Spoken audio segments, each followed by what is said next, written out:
दोस्तों यहाँ पर 17 साल के बाद जेठालाल और मेहता साहब उस वकील के पास आते हैं उस केस के बारे में, यानी कि वकील को जो 25 लाख रुपए लेने का केस दिया गया था उसके बारे में पूछने के लिए आते हैं कि वो जेठालाल और मेहता साहब, यानी कि यहाँ पर जेठालाल कहता है कि 17 साल हो गई, मैं जवानी में आया था, अब तो मैं बूढ़ा हो गया, अभी तक उस केस का क्या हुआ। दोस्तों इंटरेस्टिंग बात यहाँ पर ये है कि जब जवानी में जेठालाल यहाँ पर आया था तब वो कहा था कि लगभग 1 से 1.5 महीने में आपका केस सॉल्व हो जाएगा, लेकिन यहाँ पर 17 साल से भी ज़्यादा हो गए उसके, वो बूढ़ा हो गया और वो जवानी में केस सोल्व करने के लिए आया था, लेकिन अभी भी उस वकील ने केस सोल्व नहीं किया। लेकिन ऐसा क्यों, चलो जानते हैं इस वीडियो में। वीडियो को लाइक कर देना।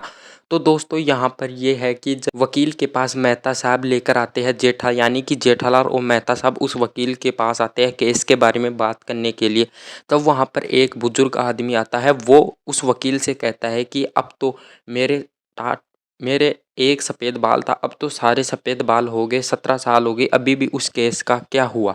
यह सब सुनकर जेठालाल सौपन देख रहा है, यानी कि मन ही मन में सोच रहा है कि अगर हम इसको केस दोगे, इस वकील को केस दूंगा तो ठीक उसी प्रकार होगा जिस इस इंसान के, यानी कि इस आदमी के साथ हुआ है। इसलिए वो सोच रहा है, इसलिए जेठालाल यहाँ पर निर्णय लेगा कि उस वकील से तो केस लड़वाने का कोई मतलब नहीं है, इसलिए उस वकील को छोड़कर वो सब आ जाएंगे। और यहाँ पर हमें देखने को मिला कि आगे नया रास्ता क्या आजमाते हैं। वकील का तो फैसला छोड़ देंगे, हो सकता है कि दूसरे वकील के पास जाए या फिर और कोई रास्ता अपनाए, लेकिन उस वकील के पास तो नहीं जाएंगे। यहाँ पर ये केवल और केवल सपना है या फिर वो सोच रहा है, ऐसा ही है, कन्फर्म है।